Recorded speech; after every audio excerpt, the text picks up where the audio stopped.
अस्सलाम वालेकुम and welcome to the C plus plus series. इस सीरीज की लास्ट वीडियो में हम लोगों ने डिस्कस किया था कि हम किस तरह से एक क्लास के अंदर एरेज को यूज कर सकते हैं। तो आज की हमारी वीडियो का टॉपिक है कंस्ट्रक्टर। तो कंस्ट्रक्टर जो है वो बेसिकली किस तरह का फंक्शन होता है, जो जैसे ही हमने किसी क्लास का ऑब्जेक्ट क्रिएट किया तो वो खुद ब खुद कॉल हो जाता है। ये एक फंक्शन ही है, लेकिन अब एक नॉर्मल फंक्शन और एक कंस्ट्रक्टर के अंदर फर्क ये है कि हमारे कंस्ट्रक्टर, पहली बात तो ये कि वो खुद ब खुद कॉल होगा, उसे एक्सप्लिसिटली कॉल करने की हमें जरूरत नहीं पड़ेगी। और दूसरी बात ये कि इसके सिंटैक्स के अंदर फर्क होता है। इसका सिंटैक्स के अंदर क्या फर्क होगा कि इसकी कोई भी रिटर्न टाइप नहीं है। जैसे कि हमने दूसरे अभी जब भी किसी फंक्शन को हमने लिखा तो उसकी हमें कोई ना कोई रिटर्न टाइप जो है वो लिखनी पड़ी, लेकिन इसका ये हिसाब है कि इसके अंदर कोई भी रिटर्न टाइप नहीं है। और उसके अलावा इसका जो नाम होगा वो सेम वही नाम होगा जो कि हमारी क्लास का नाम है। तो ये कोई भी वैल्यू जो है वो रिटर्न नहीं करेगा। इसका मकसद क्या होता है, जो हम वैसे तो हम इसके जरिए कोई भी काम करवा सकते हैं, लेकिन C++ के अंदर इसका मकसद ये है कि हम किसी भी क्लास के अंदर जो भी डेटा मेंबर्स वगैरह यूज करते हैं उनकी वैल्यूज को इनिशियलाइज करने के लिए, यानी एक डिफॉल्ट वैल्यू अपने डेटा वेरिएबल्स को देने के लिए हम इस कंस्ट्रक्टर का यूज करते हैं। इसका सिंटैक्स आप देख सकते हैं कि फर्ज करें कि मेरे पास इस तरह का एक कंस्ट्रक्टर, हमारे पास क्लास है जिसका नाम है नेम। तो इसी क्लास का नाम, अगर नेम हमारे पास क्लास है तो हमारा जो कंस्ट्रक्टर होगा उसका भी बिल्कुल वही नाम होगा, यानी उसके ऊपर मैं नेम ही इस्तेमाल करूंगा। उसके बाद जिस तरह से किसी भी फंक्शन को हम इनिशियलाइज करते हैं तो उसके बाद जो भी कर्ली ब्रेसेस वगैरह और हमारी जो कर्ली ब्रेसेस नहीं, यहाँ पर ये जो दो ब्रैकेट्स हैं उनके बाद कर्ली ब्रेसेस के अंदर हम उस कंस्ट्रक्टर की बॉडी लिखेंगे, यानी हम उसके जरिए से क्या काम जो है वो परफॉर्म करवाना चाहते हैं। तो इसकी मैं आपको एक एग्जांपल दिखाता हूँ। तो फर्ज करें कि मेरे पास इस तरह का एक प्रोग्राम है जिसके अंदर मैंने एक क्लास लिखी माई क्लास, उसका नाम था माई क्लास। और उसके अंदर जब मैं कंस्ट्रक्टर को डिफाइन करूंगा, यानी जब भी मैं उसका एक ऑब्जेक्ट बनाऊंगा तो खुद ब खुद से वो एक ऐसा फंक्शन जो कॉल होगा उसे कहते हैं कंस्ट्रक्टर। तो कंस्ट्रक्टर को किस तरह से हमने डिफाइन करना है, तो इसको पहली बात तो ये कि पब्लिक एक्सेस स्पेसिफायर के अंदर हम इसे डिफाइन करेंगे। तो क्या किया जाएगा कि जो भी हमारी क्लास का नाम है सेम वही नाम हमें लिखना है। उसके बाद हमारी जो ब्रैकेट्स हैं उनके बाद बॉडी के अंदर हम कोई भी स्टेटमेंट यहाँ पर लिखेंगे तो वो खुद ब खुद से एग्जीक्यूट होगी जैसे ही हम उस क्लास को, उसका एक ऑब्जेक्ट जो है वो बनाएंगे। तो आप देख सकते हैं कि मैंने अगर यहाँ पर माई क्लास लिखकर उसके दो ऑब्जेक्ट्स बनाए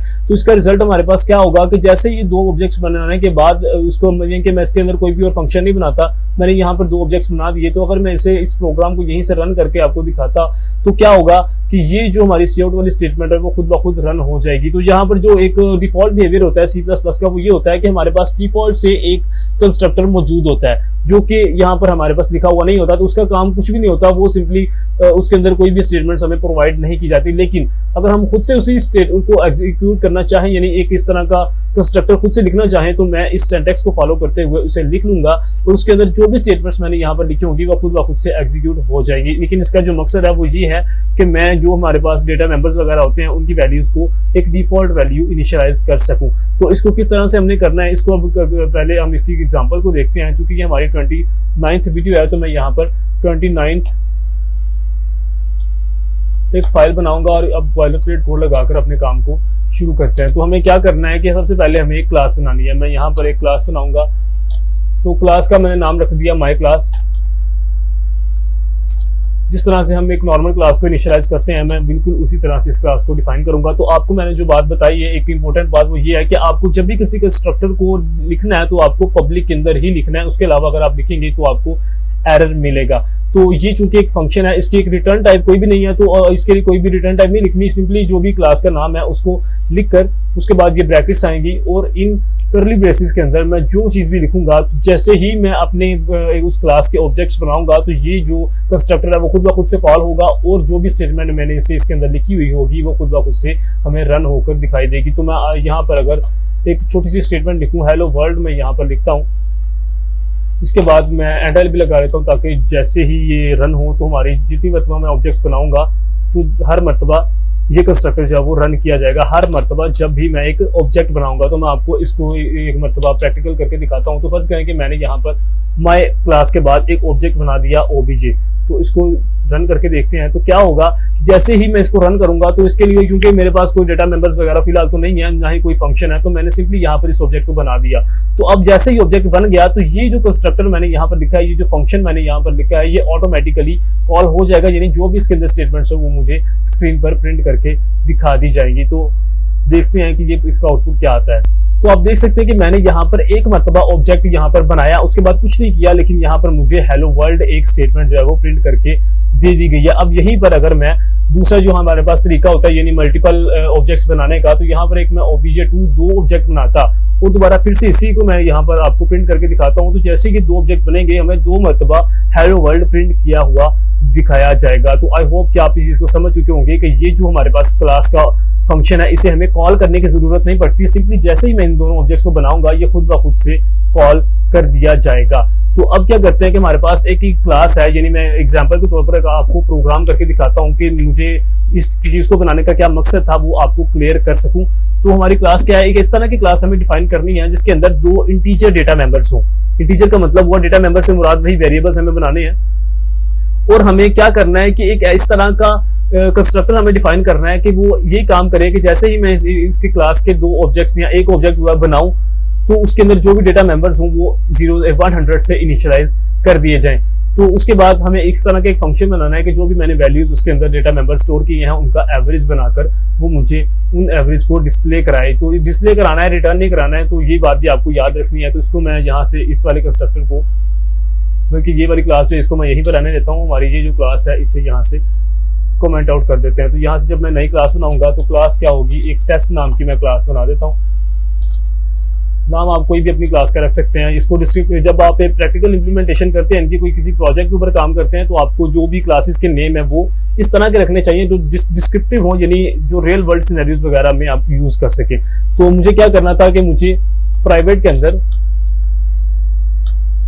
आपको सजेशंस वगैरह VS कोड जो है वो देता रहता है। अगर आपने C++ की जो भी मैंने आपको VS कोड के अंदर एक्सटेंशंस वगैरह इंस्टॉल करवाई थी, अगर आपने वो की हुई हैं तो आपको डिफरेंट सजेशंस जो है वो मिलती रहती हैं। तो यहाँ पर प्राइवेट के अंदर मुझे दो वेरिएबल जो है वो डिक्लेयर करने हैं। तो मैंने दो वेरिएबल डिक्लेयर कर दिए, इंटीजर x और y। और पब्लिक के अंदर मैं क्या करूंगा कि यहाँ पर एक कंस्ट्रक्टर को इनिशियलाइज करूंगा। तो कंस्ट्रक्टर का नाम क्या होगा, टेस्ट। इसकी कोई भी वेरिएबल हमारे पास रिटर्न टाइप नहीं होगी, और जिस तरह से एक फंक्शन को हम लिखते हैं तो मैं यहाँ पर दो ब्रैकेट्स को लगा दूंगा। और यहाँ पर जो कि मैंने काम किया, मैंने क्या करना है कि मैंने इस कंस्ट्रक्टर के जरिए से दोनों वेरिएबल्स को 100 से इनिशियलाइज करना। तो मैं सिंपली यहाँ पर क्या लिखूंगा, x इज इक्वल टू 100, या हाँ मेरे पास ये दो तरीके हैं। एक मैं यहाँ पर इस तरह से लिख सकता हूँ x is equal to 100 and y is equal to 100, और दूसरा तरीका मेरे पास ये भी हो सकता है कि x is equal to y is equal to 100। तो इन दोनों की वैल्यूज जो है वो 100 से इनिशियलाइज हो जाएगी। तो मैं इनमें से किसी एक को कमेंट आउट कर देता हूँ। तो अब जैसे ही मैं इस क्लास का ऑब्जेक्ट बनाऊंगा तो उसके अंदर जो मेरे डेटा मेंबर्स हैं उनकी वैल्यूज x और 100 से इनिशियलाइज कर दी जाएंगी, क्योंकि ऑटोमेटिकली ये जो फंक्शन है इसे कॉल किया जाएगा और मुझे इसे दोबारा से खुद से कॉल करने की जरूरत नहीं पड़ेगी। और उसके अलावा मुझे क्या करना था कि मुझे एक इस तरह का फंक्शन बनाना था जो एवरेज रिटर्न करे। तो मैं अपने इसी चीज को फॉलो करूंगा, यानी एवरेज के अंदर मुझे इसे पहले डिक्लेयर करना है और उसके बाद मैं क्या करूंगा कि इसे इसकी डेफिनेशन को यहाँ पर लिखूंगा, ताकि मेरा जो मेन का कंपोनेंट सर मेन के अंदर मुझे ज्यादा ऑर्गेनाइज्ड वे में अपना काम किया हुआ मिले। तो यहाँ पर मैं इसे हमारे इस फंक्शन को यहाँ पर इनिशियलाइज करता हूँ या इसको डिफाइन करता हूँ। इस फंक्शन ने क्या करना था, इसे डिस्प्ले करना था जो भी हमारी x और y की वैल्यूज हैं। तो इसको सिंपली मुझे इसके लिए ज्यादा काम नहीं करना पड़ेगा।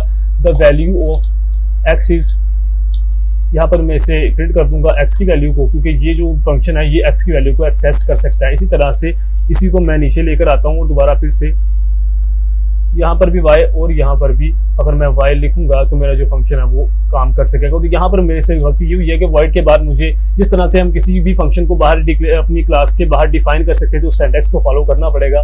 तो यहाँ पर टेस्ट के बाद स्कोप रेजोल्यूशन ऑपरेटर लिखकर अगर मैं अब इसे डिफाइन करता हूँ तो मेरा जो फंक्शन है वो अच्छे से काम करेगा। तो मेरी जो क्लास है उसका नाम है टेस्ट। तो मैं अब इसके दो ऑब्जेक्ट्स जो है वो बनाकर आपको दिखाता हूँ। टेस्ट का T1 अगर मैंने यहाँ पर बनाया, पहले एक ऑब्जेक्ट से काम चलाते हैं। टेस्ट का T1 अगर मैंने बनाया तो क्या होगा कि इसके बनाते ही मेरा जो टेस्ट वाला कंस्ट्रक्टर था वो कॉल हो जाएगा, लेकिन जो एवरेज वाला फंक्शन है उसे कॉल करने के लिए मुझे क्या करना पड़ेगा, तो उसे खुद से एक्सप्लिसिटली कॉल करना पड़ेगा। T1.average जैसे मैं करूंगा तो ये हमारा जो फंक्शन है ये भी कॉल कर दिया जाएगा। तो आप देख सकते हैं इसका जो एक सबूत कि ये हमारा कंस्ट्रक्टर कॉल हुआ है वो ये है कि जैसे मैं इसे रन करूंगा तो आप देख सकते हैं अगर ये रन ना होता तो क्या होता कि x और y की वैल्यूज मैंने यहाँ पर कोई भी डिक्लेयर नहीं की थी, उसे क्या करना चाहिए कि वो कोई भी वैल्यूज है वो आउटपुट ना करे। तो पहले मैं आपको यही चीज करके दिखाता हूँ। यहाँ से मैं इसे कमेंट आउट करता हूँ और जब मैं इसे रन करूंगा तो हमारे पास जो एवरेज की अंदर जो भी वैल्यूज एक्स और वाई की हैं वो एक गार्बेज वैल्यूज हमें दिखाई दी गई हैं, क्योंकि मैंने इसके अंदर किसी चीज को इनिशियलाइज नहीं किया। तो अब इसे यहाँ से मैं दोबारा फिर से अनकमेंट करता हूँ। तो अब जब इसे मैं रन करूंगा तो मुझे 100 और 100 जो वैल्यूज हैं वो दिखाई जाएंगी। तो आप देख सकते हैं कि एक्स और वाई की जो वैल्यूज हैं वो दोनों की 100 है। तो इसका मतलब ये हुआ कि जैसे ही मैंने इस ऑब्जेक्ट को क्रिएट किया तो मेरी जो एक्स और वाई की वैल्यूज थी वो इस कंस्ट्रक्टर के जरिए से एक्स 100 और 100 इनिशियलाइज कर दी गई। तो एक और इम्पोर्टेंट बात मैं आपको बताना चाहता था वो ये थी कि अगर मैं यहाँ से T1 और उसके अलावा T2 अगर मैं दो ऑब्जेक्ट्स बनाता हूं तो इन दोनों ऑब्जेक्ट्स के अंदर जो भी यानी कि यहाँ पर x और y की वैल्यूज हैं इन दोनों के लिए अलग अलग है।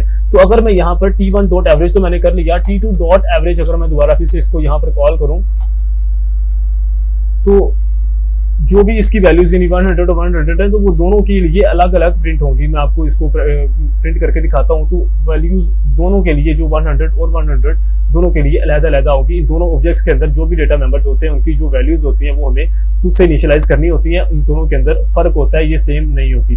तो आई होप कि आप इस चीज को समझ चुके होंगे। अब आपके लिए जो टास्क है वो ये है कि आपको इसी प्रोग्राम को मॉडिफाई करना है और इस कंस्ट्रक्टर के जरिए से आपको यूजर से इनपुट लेना है। यानी यहाँ पर तो मैंने इसको सिंपली यहाँ पर इनिशियलाइज कर दिया x = 100 y = 100, लेकिन ये चूंकि एक फंक्शन है तो ये हर एक काम कर सकता है। तो आपको क्या करना है कि यूजर से इनपुट के तौर पर यहाँ पर कोई इस तरह से लिखना है कि सी आउट करने के बाद सीन की जाए कि यूजर जो है वो पहले प्रॉम्प्ट से मिले, उसके बाद वो सीन के जरिए से जो भी मैंने फंक्शन लिखा है वहां पर वो अपनी वैल्यूज को इनपुट करे। तो इस तरह से मुझे इन दोनों वैल्यूज को इनिशियलाइज करना है, यानी यूजर से इनपुट लेने के बाद। तो आई होप कि आप इस टास्क को परफॉर्म कर सकेंगे। तो अब हमारी दूसरा जो टॉपिक है वो है passing parameters to the constructor. तो जिस तरह से हम किसी भी एक नॉर्मल फंक्शन को पैरामीटर्स प्रोवाइड करते थे उसी तरह से हम किसी भी कंस्ट्रक्टर को पैरामीटर्स जो है वो प्रोवाइड कर सकते हैं। लेकिन अब इसके अंदर जो डिफरेंस है वो ये है कि जो हम पैरामीटर्स जब हम किसी फंक्शन को कॉल करते थे, यानी फर्ज करें कि मैंने ये जो फंक्शन है इसके अंदर अगर कोई पैरामीटर्स दिए तो जब मैं इस फंक्शन को कॉल करता था T1 डॉट एवरेज या T2 डॉट एवरेज करके, तो मैं जो पैरामीटर्स यहाँ पर प्रोवाइड करता था एक्चुअल पैरामीटर्स वो इस एवरेज फंक्शन के अंदर जो ब्रैकेट्स हैं इनके अंदर प्रोवाइड करता था। लेकिन अब जब मैंने एक कंस्ट्रक्टर के अंदर उसे पैरामीटर्स दिए तो वो मुझे किस तरह से प्रोवाइड करने हैं तो वो मैं करूंगा इस ऑब्जेक्ट के नेम के साथ। तो इसकी प्रैक्टिकल इंप्लीमेंटेशन करके देखते हैं। पहले मैं आपको कुछ यहाँ से एग्जांपल देखते हैं, यानी इसी एग्जांपल को करके मैं आपको दिखाता हूँ। तो हमें एक इस तरह से क्लास लिखनी है जिसके अंदर हमारे पास मार्क्स और ग्रेड जो है वो डेटा मेंबर्स के तौर पर मौजूद हो। उसके अलावा हमारा जो कंस्ट्रक्टर है उसको हमें दो पैरामीटर्स देकर उसके डेटा मेंबर्स को इनिशियलाइज करना है और उसके बाद हमारा जो डेटा मेंबर्स को दिखाने के लिए एक मेंबर फंक्शन भी हमें प्रोवाइड करना पड़ेगा। तो मैं क्या करूंगा, यहाँ से एक नई क्लास बनाते हैं। हमारा जो फंक्शन था वो उसके बाद एक दोबारा से क्लास बनाते हैं। तो क्लास का नाम होगा मार्क्स, या शायद इसे टेस्ट 2 करना बेहतर होगा क्योंकि मैंने मार्क्स को as a variable data variable use करना है। तो मैं इसे इस तरह से इस क्लास को डिफाइन कर दूंगा। अब मुझे क्या करना है कि प्राइवेट के अंदर दो डेटा मेंबर्स चाहिए, इंटीजर ग्रेड और मार्क्स। इंटीजर रखने यानी ये देख लेते हैं। तो मार्क्स और ग्रेड है, मैं उसे कुछ भी रख सकता हूँ, मैं इसे इंटीजर ही रखना प्रेफर करूंगा। तो इंटीजर और ग्रेड मुझे दो डेटा वेरिएबल्स या डेटा मेंबर जो है वो प्रोवाइड करने हैं। उसके बाद पब्लिक के अंदर मैं क्या करूंगा कि कंस्ट्रक्टर जो है वो यहाँ पर इनिशियलाइज करूंगा। तो कंस्ट्रक्टर का काम बेसिकली क्या था वो देख लेते हैं। तो उसके अंदर मुझे दो पैरामीटर्स प्रोवाइड करने हैं जो कि इनिशियलाइज करें हमारे डेटा मेंबर्स को। तो कंस्ट्रक्टर को किस तरह से करेंगे वो आप जानते हैं। तो इस तरह से मैं एक फंक्शन बनाता हूँ। फंक्शन के अंदर मैं पैरामीटर्स के तौर पर दो वैल्यूज प्रोवाइड करूंगा। तो यहाँ पर दो वैल्यूज होंगी वो जिस तरह से हम किसी भी फंक्शन के बारे में लिखते थे, तो इंटीजर ए और इंटीजर बी। यहाँ पर मैंने एक फॉर्मल पैरामीटर्स यहाँ पर प्रोवाइड कर दिए। तो जैसे ही ये फंक्शन कॉल होगा, यानी कि हमारा जो कंस्ट्रक्टर है वो कॉल होगा, तो वो क्या करेगा कि जो मार्क्स की वैल्यू है, मार्क्स इज इक्वल टू क्या कर देगा ए, यानी जो वैल्यू मैं पहले प्रोवाइड करूंगा उसे मार्क्स के बराबर रख देगा। उसके बाद जो ग्रेड है हमारे पास, ग्रेड जो हमारे पास ये डेटा वेरिएबल है, डेटा मेंबर है, उसे grade is equal to B, यानी हमारी पहली जो वैल्यू है वो मार्क्स के बराबर और जो दूसरी वैल्यू है वो ग्रेड के बराबर इनिशियलाइज कर दी जाएगी। तो आई होप कि आप इस चीज को समझ चुके होंगे कि हमने ये काम जो है वो किस तरह से किया। अब इस चीज को किस तरह से हमें इंप्लीमेंट करना है, तो ये वाला जो हमारे पास क्लासेस हैं इनको मैं यहाँ से कमेंट आउट करता हूँ और दोबारा से हमारे टेस्ट 2 के जो है वो ऑब्जेक्ट्स को यहाँ पर बनाते हैं। टेस्ट 2 इसके ऑब्जेक्ट्स T1 मैंने यहाँ पर इसे बना दिया। तो टेस्ट 2 की ये शायद यहाँ पे कोई प्रॉब्लम है, मैं इसे दोबारा से देख लेता हूँ। Not default constructor exists. तो उसने ये बताया कि चूंकि मैंने अपना एक इस तरह से कंस्ट्रक्टर लिखा है कि जिसके अंदर मुझे पैरामीटर्स प्रोवाइड करने हैं, तो मुझे जैसे ही ये ऑब्जेक्ट बनाना है तो ऑब्जेक्ट के साथ ही मुझे यहाँ पर पैरामीटर्स प्रोवाइड करना पड़ेंगे। तो 200 मार्क्स और 400 में यहाँ पर या फिर 4500 दो यानी पैरामीटर्स यहाँ पर प्रोवाइड कर दूंगा। तो जैसे ही मैंने इस ऑब्जेक्ट को यहाँ पर बनाया तो मुझे जो पैरामीटर्स हैं उसकी की ब्रैकेट के अंदर यहाँ पर ब्रैकेट लगाकर वहां पर प्रोवाइड करना पड़ेगा। तो जैसे ही मैंने ये ऑब्जेक्ट बनाया तो क्या हुआ कि ये वाला जो कंस्ट्रक्टर था ये कॉल हुआ और उसने मार्क्स और ग्रेड की वैल्यूज को इनिशियलाइज कर दिया इस ऑब्जेक्ट के लिए। तो इस ऑब्जेक्ट के लिए मुझे एक डिस्प्ले फंक्शन भी बनाना था ताकि मैं डेटा मेंबर जो भी इसके थे उनकी वैल्यूज को देख सकूं कि उसकी वैल्यूज किस तरह से बनाई गई हैं। तो यहाँ पर वॉइड डिस्प्ले नाम का मैं एक फंक्शन बनाता हूँ। ये फंक्शन क्या करेगा कि हमारे जो मार्क्स और ग्रेड की वैल्यूज हैं उन्हें आउटपुट करके दिखाएगा। तो यहाँ पर the value of marks, value of marks जो है वो मैं यहाँ पर प्रिंट करता हूँ हैंडल करके। इसी तरह से मैं इसी को यहाँ से Alt Shift और डाउन एरो दबाकर नीचे लाऊंगा और यहाँ पर मल्टी कर्सर फंक्शनैलिटी को यूज करूंगा। यानी मैं अगर यहाँ पर क्लिक करता हूँ उसके बाद Alt को क्लिक करके रखना है और उसके बाद किसी भी जगह पर आप क्लिक करेंगे तो यहाँ पर मल्टी कर्सर जो है वो बन जाएगा। तो यहाँ पर मैं एक ही जगह पर कोई दो चीजें टाइप करना चाहता हूँ, दो जगह पर एक ही चीज टाइप करना चाहता हूँ तो मैं इस तरह से उसे टाइप कर सकता हूँ। तो मैं क्या करूंगा कि अभी इस फंक्शन को यहाँ पर क्लोज करते हैं। तो जैसे इस फंक्शन को कॉल किया जाएगा तो जो मार्क्स और ग्रेड की वैल्यूज हैं वो मुझे प्रिंट करके दिखा दी जाएंगी। तो t1 डॉट डिस्प्ले अगर मैं यहाँ पर करता हूँ तो मुझे जो दोनों वैल्यूज जो मैंने इस कंस्ट्रक्टर के जरिए से कॉल की, कंस्ट्रक्टर के जरिए से इनिशियलाइज की, वो मुझे मिल जाएगी। तो इसको मैं आउटपुट करके आपको दिखाता हूँ। तो values of marks is 200 and the value of grade is 500। तो आई होप कि आप समझ चुके होंगे कि किस तरह से ये जो मार्क्स और ग्रेड्स की वैल्यूज थी वो मैंने एक ऑब्जेक्ट के साथ एक कंस्ट्रक्टर को यूज करते हुए इनिशियलाइज कर दी। तो जब भी आपको ये इस तरह से आपने एक पैरामीटर की पैरामीटराइज कंस्ट्रक्टर अगर आपको बना दिया आपने, तो उस सूरत में आपको इस तरह से पैरामीटर्स प्रोवाइड करना ही पड़ेंगे। अगर आपने यहाँ पर ये प्रोवाइड ना किए होते यहाँ पर यानी कि एक सिंपल सा हमारे पास एक कंस्ट्रक्टर होता तो उस सूरत में आप ये वाले जो आपको पैरामीटर्स हैं वो प्रोवाइड करने की जरूरत नहीं थी, फिर जो भी इसके अंदर स्टेटमेंट्स थी वो खुद ब खुद से रन हो जानी थी। तो उम्मीद है कि आप इस चीज को समझ चुके होंगे।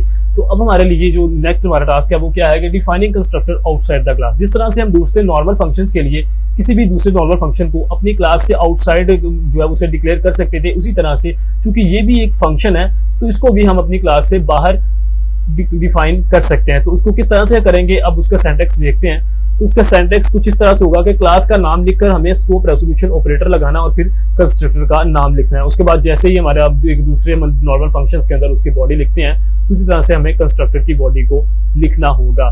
तो मैं इसको किस तरह से इंप्लीमेंट करूंगा, मैं आपको इसी को मॉडिफाई करके आपको दिखाता हूँ। तो इस वाले कंस्ट्रक्टर को यहाँ से कमेंट आउट करते हैं, इसी को यहाँ से कुछ कॉपी करके यहाँ पर इस तरह से करता हूँ मैं कि टेस्ट 2 के लिए जो कि मुझे बनाना है तो मैं यहाँ पर टेस्ट 2 लिखूंगा। टेस्ट 2 के बाद इंट ए इंट बी, जिस तरह से मुझे किसी भी दूसरे फंक्शन को डिक्लेयर करना होता है तो उस तरह से मैं इस कंस्ट्रक्टर को डिक्लेयर करूंगा। तो यहाँ पर मैंने इसे डिक्लेयर कर दिया। अब इस क्लास से बाहर जाकर मैं इसे डिफाइन कर सकता हूँ। तो टेस्ट 2 चूंकि हमारी क्लास का नाम है तो टेस्ट 2 लिखने के बाद स्कोप रेजोल्यूशन ऑपरेटर और फिर से टेस्ट 2।